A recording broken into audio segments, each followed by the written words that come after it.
할렐루야. 또 오늘 주일을 맞이해서 또 하나님 앞에 예배 드리기 위해서 이렇게 또 예배당에 오셔서 예배 드리게 된 것을 하나님 앞에 감사함으로 여깁니다. 하나님은 항상 여러분과 함께 하십니다.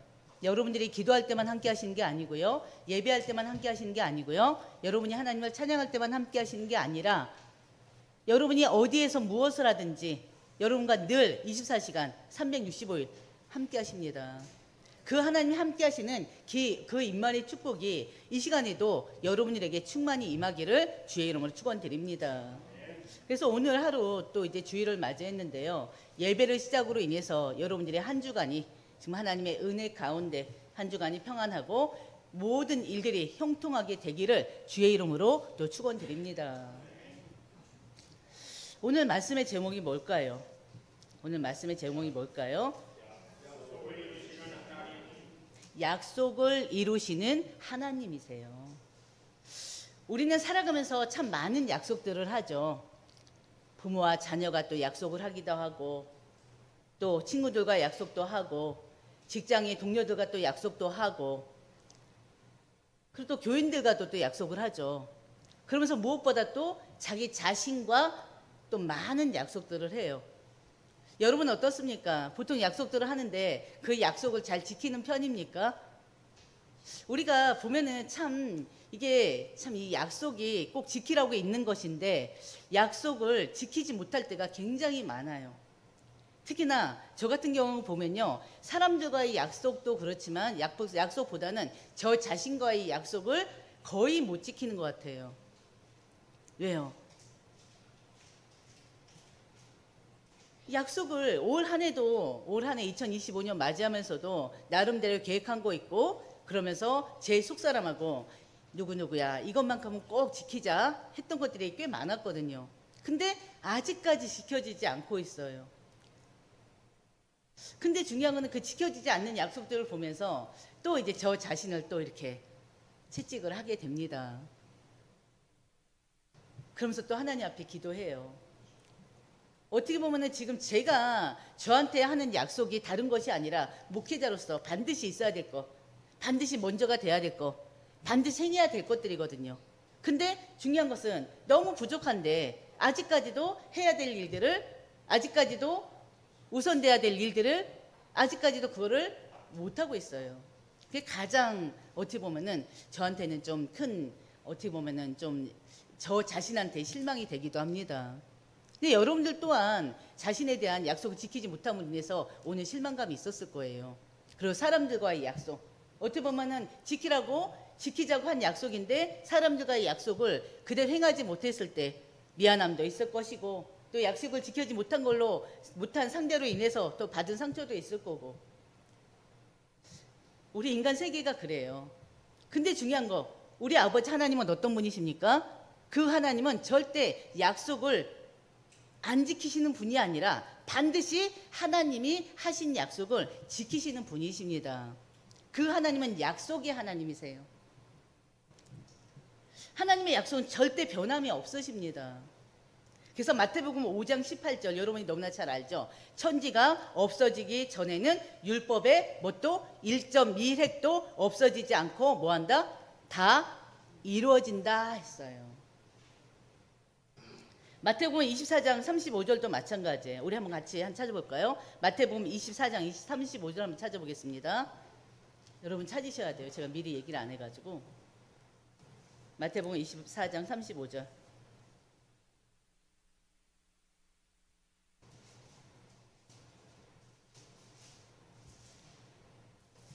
찾으신 분 아무나 읽어보시길 바랍니다.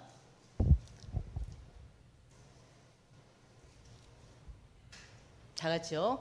천지는 없어질지언정 내 말은 없어지지 아니하리라. 하나님이 분명히 하신 말씀이에요. 천지가 없어지기 전에는 율법의 1.1획도 없어지지 않고 반드시 이루리라 하셨고요. 천지가 없어질지라도 하나님의 말씀은 절대 없어지지 않는다는 거예요. 바로 하나님은 언약의 하나님이시고 약속의 하나님이시고 반드시 그 언약을 성취하시는 하나님이십니다. 지금까지 하나님께서는 구약에서 계시한 하나님께서 약속하신 말씀들을 다 이루셨어요. 지금도 또 이루어가고 계셔요. 그렇기 때문에 여러분들은요, 하나님의 모든 약속들을 믿으시길 바랍니다. 어떻게 해요? 반드시 하나님이 이루실 것을 믿고 나가시길 바랍니다. 믿음. 여러분에게 필요한 건 믿음이에요. 어떤 믿음? 하나님의 말씀을 신뢰하는 믿음. 그 약속의 말씀 믿고 그 말씀을 붙잡고 살아가야 됩니다.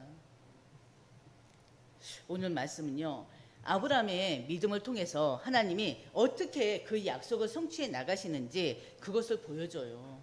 그래서 오늘 말씀을 통해서 반드시 약속을 이루시는 하나님께서 그 약속을 어떻게 이루어가는지 여러분들이 깨닫는 시간 되시기를 주의 이름으로 축원드립니다. 첫 번째 나눌 말씀이 바로 뭐냐면요, 하나님의 약속은 율법이 아닌 믿음으로 주어진다는 것입니다. 뭐라고요? 하나님의 약속은 반드시 율법이 아니라 하나님의 은혜와 믿음으로 주어진다는 거. 여러분의 믿음으로 주어진다는 거. 행함이 아니라 여러분의 믿음으로 하나님의 약속은 주어집니다. 하나님의 약속은요, 율법이 아니라 은혜에 기초하고 있어요. 보통 약속은 양쪽 쌍방 간에 조건적 합의에 의해서 이루어지잖아요. 근데 하나님의 약속은요, 쌍방 계약이 아닙니다. 쌍방의 계약이 아니에요. 하나님은 약속은요, 하나님으로부터 우리에게 일방적으로 주어지는 약속입니다. 쌍방이 아니에요. 하나님으로부터 일방적으로 여러분들에게 이렇게 하겠다 저렇게 하겠다 하나님이 주시는 은혜의 계약이에요. 13절 한번 보겠습니다. 13절 다 같이 보겠습니다. 아브라함이나 그 후손에게 세상의 상속자가 되리라고 하신 언약은 율법으로 말미암은 것이 아니오 오직 믿음의 의로 말미암은 것이니라. 일반적으로 상속자 하면 누구를 말합니까? 상속자 하면요, 바로 부모나 선대의 유산을 이어받는 사람을 말합니다. 그렇죠? 근데 구약 시대 때 상속자는 어떤 자였습니까? 고대 사회에서는 바로 상속자는 누구였습니까? 그 가문의 장자였죠. 첫째 아들이 대표적 상속자였습니다. 성경에서 상속자는요, 단순히 이런 물질적 재산만을 얘기하는 것이 아닙니다. 그 물질의 재산의 그 개념을 넘어서 하나님이 약속하신 그 언약과 기업을 이어받는 자라는 영적 의미를 가지고 있습니다. 하나님은 아브라함이나 그 아브라함의 후손에게 세상에 상속자가 되리라고 약속하셨어요. 바로 아브라함이나 그 후손에게 세상에 상속자가 되리라 하신 언약은 그랬단 말이에요. 이 약속은요, 바로 우리가 늘 지금 계속 로마서를 통해서 말씀을 이어오는 것처럼 혈통적 그런 유대인만이 아니라 믿음으로 아브라함과 연합한 모든 자에게 하나님의 약속은 성취됩니다. 바로 여기서 세상의 상속자란 그리스도 안에서요, 예수 그리스도 안에서 하나님의 나라를 기업으로 받고 영생을 받은 자들을 말합니다. 그러면은 하나님이 여러분들을 구원하셨어요? 구원하시면서 여러분들에게 하나님의 나라를 기업으로 주셨어요? 여러분이 하나님 나라를 기업으로 받았잖아요. 여러분들이 바로 하나님의 상속자들이에요. 세상의 상속자예요. 그리고 그 상속자들에게 하나님께서 영원한 생명을 약속하셨잖아요. 여러분들은 이미 영생을 받은 자들입니다. 그래서 세상의 상속자란 바로 1차적으로는 어떻게 보면은 아브라함과 그 후손들에게 약속하신 뭐겠습니까? 가나안 땅이기도 하죠. 가나안 땅을 기업으로 주셨으니까. 이스라엘 백성들이 가나안 땅을 정복했어요. 그리고 하나님께서는 그 가나안 땅을 누구에게? 이스라엘의 12지파에게 다 나눠줬어요. 그리고 또 그들에게 아브라함을 통해서 약속하신 게 바로 너희 후손에 대해 약속을 하셨고요. 그 후손이 열방에서 복을 얻을 것까지 약속하셨습니다. 어떻게 보면 그 당시로 따졌을 때는 이게 그들에게는 하나님이 주신 세상의 상속자들이기도 해요. 그들이. 근데 신약시대에 와서 더 영적으로는 바로 하나님의 나라와 영생을 얻은 우리를 하나님은 세상의 상속자로 세우신 것입니다. 한마디로 하나님의 나라를 기업으로 받은 자들이 상속자들이에요. 여러분들이 바로 하나님의 유업을 받은 자들입니다. 갈라디아서 3장 20기절 보면요, 여러분들이 바로 하나님 나라를 기업으로 받은 상속자들이라는 걸 알 수가 있어요. 중요한 것은 그 상속의 근거는요, 다른 것이 아니라 여러분들의 행위에 있는 것이 아니라 선행에 있는 것이 아니라 진실함에 있는 것이 아니라 거룩함에 있는 것이 아니라 여러분들이 하나님의 나라를 유업으로 상속을 받았는데 그 상속을 받은 그 자격이 뭐였습니까? 행위가 아니라 열심이 아니라 믿음. 여러분들이 하나님을 믿는 믿음, 하나님의 말씀을 믿는 그 믿음, 예수 그리스도를 믿는 그 믿음으로 인해서 하나님께서 여러분들을 하나님의 상속자로 삼아버린 거예요. 근데 그 믿음 또한 내 안에서 나온 게 아니라 여러분의 마음에서 나온 게 아니라 여러분에게서 나온 게 아니라 그 믿음 또한 어디서 왔다고요? 하나님으로부터. 하나님께서 성령을 통해서 여러분들에게 믿음을 주셨고 그 성령을 통해서 예수가 그리스도임을, 예수 그리스도가 우리 죄를 용서하신 십자가에서 못 박아 돌아가심으로 인해서 우리 죄를 사하신 분이심을 믿도록 하셨어요. 그리고 그 성령께서 여러분의 영혼 속 깊이 마음 속에 주인으로 와 계십니다. 그래서 하나님의 자녀, 하나님의 백성, 천국의 백성, 하나님이 그 천국을 여러분에게 기업으로 주신 거예요. 바로 믿음으로 인해서. 15절 보면요, 율법은 죄인들을 구원하지 못하고 오히려 하나님의 진노를 이루게 한다 그랬습니다. 율법은요, 죄를 드러내게 만들어요. 그럼 우리는 그 죄가 율법을 통해서, 율법의 말씀을 통해서 드러나면 우리는 어떻게 하면 됩니까? 그 죄를 이제는 자신을 돌아보면서 내가 가지고 있는 그 죄를 하나님 앞에 회개하겠죠.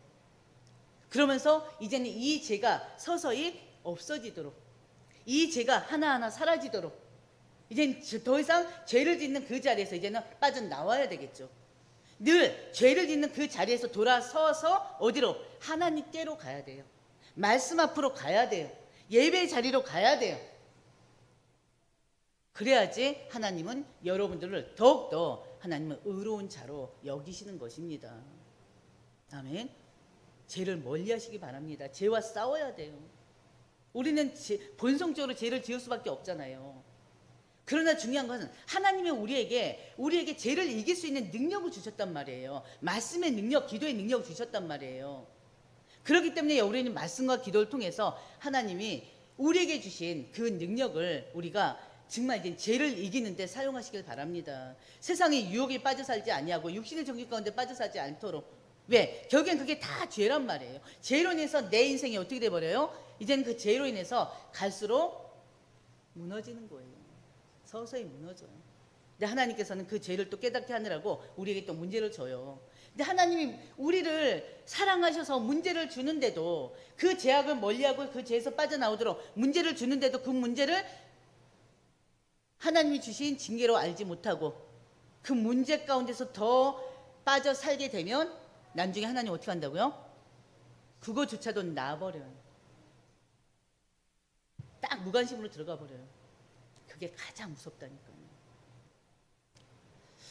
16절요. 약속의 상속자는요, 혈통이 아니라 믿음으로 결정됩니다. 16절, 17절 상반절이잖아요. 아브라함은 혈통적 이스라엘의 조상일 뿐만이 아니라 누구의? 모든 믿는 자의 조상이에요. 유대인만의 조상이 아니라, 이스라엘의 조상이 아니라 예수가 그리스도를 믿는 하나님의 자녀된 모든 그리스도인들의 조상이 바로 누구다? 아브라함입니다.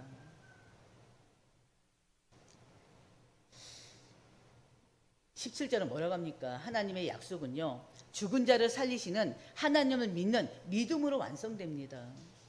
아브라함은요, 하나님이 누군지를 알았어요. 그러면서 고백했단 말이에요. 기록된 바 그랬잖아요. 바로 아브라함은요, 죽은 자를 살리시고 없는 것을 있게 하시는 분이 여호와 하나님이심을 알고 믿었어요. 여러분, 하나님 아시죠? 하나님 누구십니까? 이 세상 우주 만물을 창조하신 분이세요. 그 하나님은 전능자 하나님이세요. 그 하나님은 어디든 계세요. 무소부재 하나님이세요. 그 하나님은 여러분들에 대해서 아는 것이, 모르는 게 없는 분이세요. 무소부재 하나님이세요. 그리고 그 하나님이 능력이 한이 없으세요. 무소불능의 하나님이십니다. 그 하나님이 여러분을 눈동자같이 지키고 계시고 여러분과 늘 24시간 360을 함께 하십니다. 그 하나님은 아브라함의 고백처럼 죽은 자를 살리시고 없는 것도 있게 하시는 하나님이세요. 그 사실을 기억하시길 바랍니다. 히브리서 11장 19절 보면요, 아브라함은 하나님께 이삭을 제물로 바치라는 그런 명령을 받았어요. 100세에 얻은 아들을, 독자 아들을, 하나님께서 이삭을 제물로 바치라 했을 때 어떻게 했습니까? 아브라함은 그 이삭을 데리고 어떻게 해요? 하나님 앞에 번제로 드렸단 말이에요. 또 아내 사라가 반대할까봐 사라한테 얘기도 안 하고 종만 데리고 번제 쓸 나무만 가지고 갔단 말이에요. 바로 근데 히브리서 11장 19절 보면요, 아브라함은 하나님께서 이삭을 제물로 바쳤을 때 하나님이 이삭을 다시 살리실 것을 믿었다 그랬어요. 아브라함은 하나님을 부활과 그 창조의 능력을 가지신 전능자이심을 믿었던 것입니다. 그래서 100세에 낳은 아들 독자 이삭을 하나님께 번제물로 바쳤던 거예요. 믿음이 있었기 때문에. 여러분도요, 아브라함처럼 죽은 자를 살리시고 없는 것을 있게 하시는 그 하나님의 능력을 믿고 체험하시길 바랍니다. 하나님은 우리가 생각하는 거 이상이에요. 근데 우리 인간이 자꾸 하나님을, 성삼위 하나님을 자꾸 인간에 자꾸 비교해서 하나님을 우리 스스로가 판단하고 그렇습니다. 하나님은 우리 인간이요, 절대 이렇다 저렇다 잴 수 없는 분이세요. 기억하시길 바랍니다. 여러분도 아브라함처럼 하나님은 죽은 자를 살리시며 없는 것도 있게 하시는 전지전능하신 창조주 하나님이심을 믿고 나가시길 바랍니다. 두 번째 우리가 나눌 말씀은요, 18절에서 22절입니다. 하나님의 약속은 인간의 불가능 속에서 드러난다는 거예요. 우리가 인생을 살다 보면 가족 문제 반드시 옵니다. 또 때로는 질병 문제 찾아옵니다. 무엇보다 경제적인 어려움 반드시 옵니다. 근데 중요한 것은 이런 경제 문제든 질병 문제든 가족 문제든 자녀 문제든 이런 모든 문제가요, 결국에는 내 힘으로는 안 되는 것들이 거의 대부분이에요. 인간의 힘으로는 안 되는 게 거의 대부분입니다. 그러다 보니까 우리는 절망적에 빠질 수밖에 없어요. 안 되기 때문에, 노력해도 안 되기 때문에. 그런데 아브라함은요, 하나님의 약속을 믿었고요, 그 속에서, 그 약속을 통해서 불가능을 어떻게 해요? 불가능 속에서 또 하나님을 체험하게 됩니다. 바로 아브라함은 바랄 수 없는 중에도 하나님의 약속을 믿었다고 18절에 분명히 말씀하셨어요. 아브라함이 바랄 수 없는 중에도 바라고 믿었으니 이는 뭘 믿었다는 거예요? 내 후손이 이 같으리라. 어떻게? 별과 같이, 모래같이 많게 하리란 그 말씀 믿었다는 거예요. 그래서 그 믿음으로 인해서 아브라함이 많은 민족의 조상이 되었다는 것입니다. 바랄 수 없는 중에라는 말이 뭘까요? 인간적으로는요, 소망이 전혀 없는 상태를 말하는 거예요. 당시 아브라함이 도저히 아이를 가질 수 없는 상황을 이렇게 묘사한 것입니다. 아브라함은요, 현실의 한계를 직시하고 있어요. 안 되는 거 직시해요. 불가능한 거 알아요. 그럼에도 불구하고 믿음을 굳게 했다고 19절에 나와 있습니다. 19절, 20절. 19절 보면요, 그가 100세가 되어서 자기 몸이 죽은 것 같고, 아브라함이 나이가 지금 100세를 바라보고 있어요. 이제 더 이상 생식 능력이 없어요. 아이를 낳을 수 있는 그런 능력이 없어요. 특히나 아브라함은 그렇다 치고 사라는 태가 죽은 것 같음을 알고도 그랬어요. 생리가 끊어져서요, 아이를 낳을 수 없는 불가능한 상태입니다. 그걸 갖다 죽었다고 표현하는 거예요. 아브라함은 자신이 늙어서 살아는 늙기도 했지만 태가 이제는 다쳤기 때문에 죽은 것 같다고 표현하고 있는 거예요. 근데 이 아브라함이 죽은 것 같음을 알고도 믿음이 약하여지지 않았다고 그랬어요. 물론 당시 나이는 지금과 차이가 있습니다. 아브라함 당시 평균 연령이 어떻게 됐습니까? 아브라함 이전 창세 시에는요 900살을 살기도 했어요. 바로 노아의 할아버지 무드셀라가 몇 년 살았죠? 몇 세 살았죠? 960세를 살았잖아요. 이때는 900세는 기본이었습니다. 그러나 아브라함 시대가 들면서요 수명이 확 줄었습니다. 그래서 아브라함은 100세의 아들을 낳고 또 75세를 더 살았어요. 75년을 더 살았어요. 아브라함 때는 175세, 또 이삭은 180, 야곱은 147. 그래도 중요한 것은 늙어서 자손을 낳을 수 없는 불가능한 상태예요.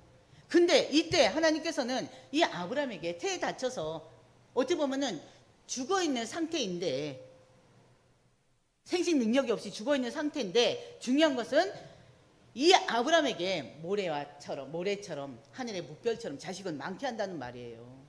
그 사실을 아브라함이 믿었다는 것입니다. 하나님께서는요 이 아브라함의 후손을 약속하셨고요, 아브라함을 통해서 하늘의 별과 같이 무수히 많게 하시겠다고 약속하셨습니다. 그럼에도 불구하고 20절 뭐예요? 그럼에도 불구하고 20절 보면요, 믿음이 없어 하나님의 약속을 의심하지 않고 믿음으로 견고하여져서 하나님께 영광을 돌렸다고 했습니다.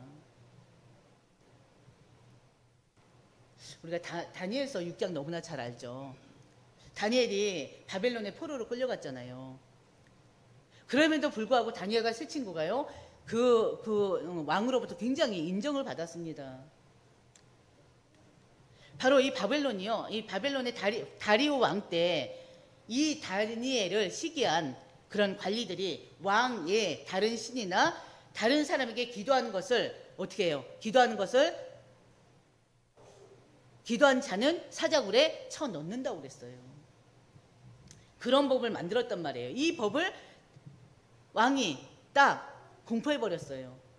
그럼에도 불구하고요, 이 다니엘은요 예루살렘을 향해서 하루에 3번씩 지금까지 했던 대로 습관대로 기도했다고 했습니다. 지금 다른 신에게 하나님 앞에 기도한다, 그것을 알면은 즉시 어떻게 해요? 사자굴에 사자밥이 되는 거예요. 아니나 달라요. 이 다니엘을 시기한 관리들이요 다니엘이 하는 그걸 안단 말이에요. 하루에 3번씩 창문을 열고 예루살렘 향해서 기도하는 거 안단 말이에요. 그래서 어떻게 해요? 다니엘을 고발합니다. 그래서 결국에는 이 다니엘이 하나님 앞에 기도한 것 때문에 사자굴에 처형을 당합니다. 근데 어떻게 했어요? 하나님께서 절대 사자의 입을 봉했고요, 그 사자굴에서도 다니엘이 어떻게 해요? 아무 문제 없도록 만들어 주셨죠. 무슨 말입니까? 신앙은요 위기 가운데 여러분들의 신앙은 드러나게 되어 있습니다. 근데 중요한 것은요, 위기 가운데서도 꿈쩍하지 않는 신앙은요 우리 평상시에 우리의 말씀과 기도 속에서 훈련되어지는 것들입니다. 문제만 있으면 넘어지고, 문제만 있으면 시험 들고, 문제만 있으면 자빠지고, 이런 모든 것들은 결국에는 우리의 연약감 속에서 오는 거란 말이에요. 근데 여러분들이 항상 말씀과 기도 속에서 신앙이 이렇게 단련되어 있으면요 문제가 올수록 더 하나님께 기도하게 되고 절대 흐트러지질 않아요. 하나님이 여러분에게 요구하는 건요, 이 다니엘처럼, 이 아브라함처럼요 불가능한 속에서도 하나님을 의지하고 하나님 앞에 나아가는 것입니다. 아브라함은요 약속을 이루실 하나님의 능력을 확신했습니다. 여러분들이 확신해야 되는 거예요. 뭘 확신하라고요? 우리에게 언약하신 그 하나님은 반드시 그 약속을 이루신다는 것을 확신하시길 바랍니다. 21절 우리 다 같이 보겠습니다. 21절 22절 큰 소리로요. 그것을 또한 능력이 이루실 줄을 확신하였으니 그러므로 그것이 그에게 의로 여겨졌느니라. 아브라함은 하나님께서 약속하신 것을 능히 이루실 것을 믿었다고 지금 계속 반복하고 있습니다. 하나님께서는요 그런 아브라함의 믿음을 의로 여기셨던 거예요. 만약에 아브라함이 자기의 의를 추구했다면 하나님의 그 약속을 유업으로 받지 못했을 것입니다. 이삭과 그 후손에 대한 하나님의 약속을 이 아브라함이 믿지 못했다면 분명히 하나님이 주실 그 약속을, 하나님이 아브라함에게 했던 약속을 어떻게 해요? 반드시 이루지 못했을 거예요. 약속 자체를 안 했을 거예요. 그 약속을 믿지 않았다면. 언약의 후사가 절대 될 수가 없었을 것입니다. 그러나 아브라함은 하나님의 말씀을 100% 믿고 그 말씀 안에서 정말 확신하고 살았던 거예요. 여러분도 마찬가지예요. 네 믿음대로 되라는 게 바로 뭐예요? 우리의 믿음대로 우리 삶은 어떻게 해요? 되어지게 되어 있습니다. 신앙의 삶은. 세 번째요. 하나님의 약속은 예수 그리스도 안에서 성취됩니다.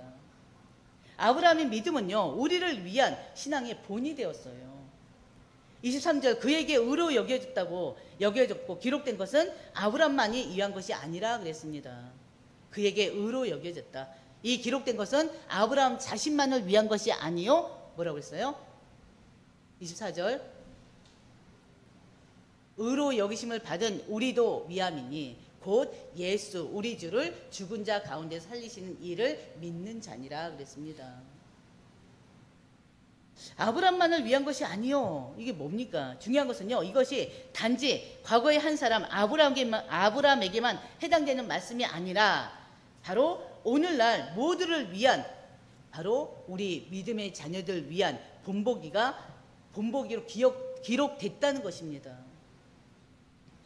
아브라함의 믿음은요, 시대를 넘어서 모든 믿는 자의 구원의 길을 보여주고 있습니다.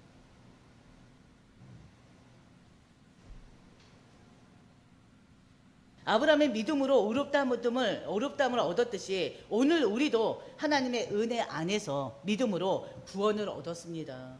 구원을 받아서 하나님께 의롭다 칭함을 얻게 됐습니다. 의롭다 하심은 바로 예수 그리스도를 믿는 믿음으로 주어진 것입니다. 다른 것이 아니에요.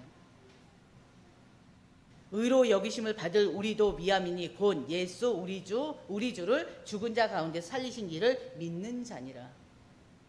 여기서 믿음의 구체적인 대상이 드러납니다. 믿음은 막연한 신뢰가 아니에요. 곧 뭐라고요? 예수 우리 주를 죽은 자 가운데 살리신 이를 믿는 것. 다시 한번 같이 보겠습니다. 곧 예수 우리 주를 죽은 자 가운데서 살리신 이를 믿는 자니라. 여러분이 예수님을 구주로 영접했어요. 그 예수님이 어떤 자로 영접한 것입니까? 예수 곧 우리 주를 죽은 자 가운데서 살리신 그 사실을 믿고 예수님을 구주로 영접한 거 아닙니까? 믿음은요, 막연한 신뢰가 아니에요. 다시 말씀드리지만 예수 우리 주를 죽은 자 가운데 살리신 하나님을 믿는 것입니다. 아멘. 우리는 이 말씀을 잘 봐야 돼요. 여기서도 사도 바울은요, 그냥 예수를 믿는 자라고 하지 않았어요. 그냥 예수를 믿는 자라고 하지 않았어요. 그냥 하나님을 믿는 자라고도 하지 않았어요. 중요한 것은요, 여기 핵심 단어는요, 살리다라는 말, 즉 부활이 들어가 있습니다. 여러분, 우리가 믿는 믿음은요, 그냥 예수를 믿는 것이 아니고요, 그냥 하나님을 믿는 것도 아닙니다. 바로 정확히 말해서 그 믿음은 예수님을 죽은 자 가운데서 살리신, 십자가에 못 박혀 돌아가신 그 예수님을 3일 만에 다시 살리셨잖아요. 죽은 자 가운데서 살리신 하나님을 믿는 것입니다. 아멘. 좀 더 정확하게 말하면 우리 주가 되시는 예수님을 죽은 자 가운데서 살리신 하나님을 믿는 거라니까요. 막연하게 예수님 믿는 거 아니에요? 하나님 믿는 거 아니에요?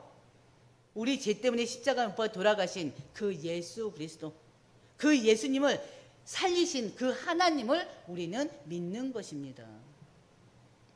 사도 바울이 여기서 왜 이런 말을 합니까? 당시 사람들 중에는요, 부활을 믿지 않은 사람들이 많았기 때문에 그렇습니다. 심지어는 예수님의 제자들도 처음에는 예수님의 부활을 믿지 않았잖아요. 기억나십니까? 그들은요, 예수님 십자가에 달리시기 전에 3번씩이나 예수님으로부터 부활할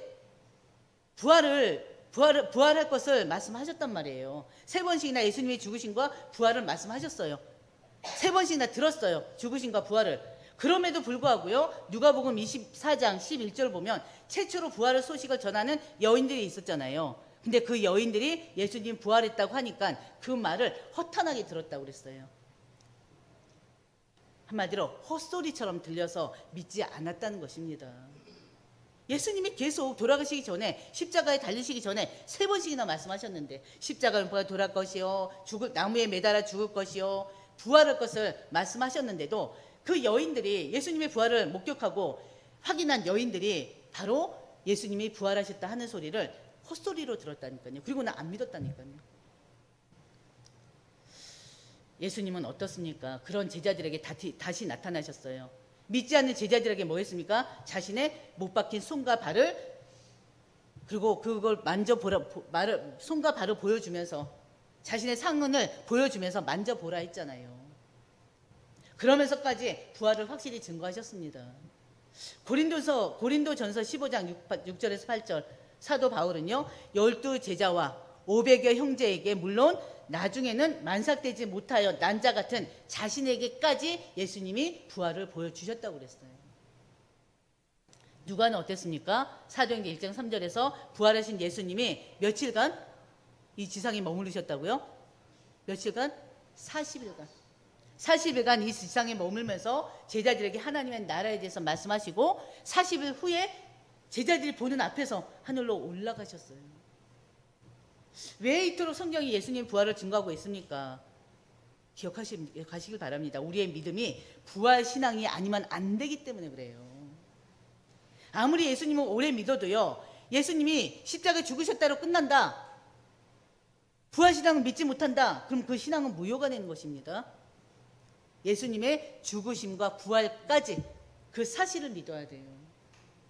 고린도전서 15장 14절 분명히 말씀하셨어요. 그리스도께서 만일 다시 살아나지 못하였다면 우리가 전파하는 것도 뭐라고 그랬죠? 헛것이라고 그랬어요. 그리고 또 우리의 믿음도 뭐다? 헛것이다. 예수님의 죽으심과 부활을 믿으시길 바랍니다. 내가 만일 내 입으로 예수를 주로 시인하여 또 하나님이 그를 죽은 자 가운데서 살리신 것을 내 마음에 믿을 때 구원을 얻는 거예요. 로마서 10장 9절 말씀입니다. 그리스도의 죽음과 부활 안에서 하나님의 약속이 완성된 것입니다.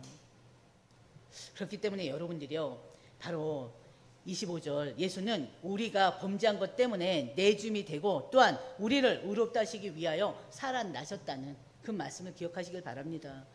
우리가 범죄한 것 때문에 내줌이 되고, 내줌이 뭡니까? 바로 하나님의 뜻 안에서 우리의 죄를 대신해서 십자가에 넘겨줌을 당한 것입니다. 예수님의 죽으심은요, 여러분들의 죄예요. 우리의 죄예요. 우리 죄 때문에 하나님께 내어줌을 받은 속죄의 제사였습니다. 예수님의 십자가는요, 필연적이고 운명적인 것이 결코 아니에요. 예수님 십자가 안 해도 돼요. 매달리지 않으셔도 돼요. 얼마든지 거부할 수 있어요. 왜? 예수님 무지한 분이기 때문에. 그럼에도 불구하고 예수님이 스스로 이 십자가의 길을 선택하셨습니다. 왜요? 하나님 뜻이었기 때문에. 우리를 의롭다 하심을 위하여 살아나셨느니라 그랬죠. 예수님의 부활은요, 우리의 의롭다 하심의 근거가 되고 보증이 됩니다. 그래서 예수님의 죽으심과 부활을 여러분 함께 믿고 나가야 돼요. 그 예수님의 죽으심과 부활을 이제는 전달해야 됩니다. 예수 그리스도께서 죽음으로 우리의 죄값을 치르셨습니다. 아멘. 그리고 부활로 구속의 사역이 완전하고 확장되었음을 보증하고 계신 거예요. 부활로 인해서 이제는 하나님이 약속하신 그 구속에 완성했다, 그걸 보여주는 거라니까요. 그래서 예수님은 우리를 위한 화목 제물로 이 세상에 오셨습니다. 그리고 십자가에서 이 사역을 완수함으로 우리에게 영원한 소망을 주셨습니다. 그 예수님을 여러분들이 어떻게 해요? 예수님께 영광 돌리는 삶을 살아야 돼요. 늘 감사가 넘쳐야 되고요. 다시 한번 보겠습니다. 약속은요, 하나님의 약속은 율법이 아닌 은혜와 믿음으로 주어진다는 사실을 기억하시길 바랍니다. 하나님의 약속은 인간의 불가능 속에서 드러납니다. 하나님의 약속은 예수 그리스도 안에서 성취된다는 사실을 기억하시길 바랍니다. 기도하겠습니다. 아버지 하나님 참으로 감사합니다. 이 시간 저희들에게 약속을 이루시는 하나님이란 말씀을 통해서 우리 아버지, 전지전능하신 하나님 아버지, 창조주 하나님 아버지, 반드시 약속을 하신 것은 반드시 이루시는 그 하나님을 다시 한번 깊게 깨달을 수 있도록 은혜 주심에 참으로 감사드립니다. 우리 모든 하나님 백성들이, 우리 한사람교회 모든 성도들이 이 하나님께 늘 감사하는 삶이 되게 하시고, 아브라함처럼 어떤 상황 속에서도, 어떤 불가능 속에서도 약속의 하나님 믿고 나아가는 믿음의 사람들이 될 수 있도록 하나님 인도하여 주시옵소서. 하나님의 약속은 반드시 성취된다는 그 믿음을, 그 확신을 가지고 오늘도 내일도 오직 우리 죄 때문에 십자가 못 박아 돌아가시고 부활하신 그 예수님만으로 사라지는 우리 모든 성도들이 될 수 있도록 하나님 인도해 주시옵소서. 그리고 그 예수 그리스도의 십자가의 죽으심과 부활을 이제는 모든 이들에게 증거할 수 있는 하나님의 제자들이 될 수 있도록, 전도자들이 될 수 있도록 하나님 역사하여 주시옵소서. 이 모든 말씀 우리 주 예수님의 이름으로 기도드립니다.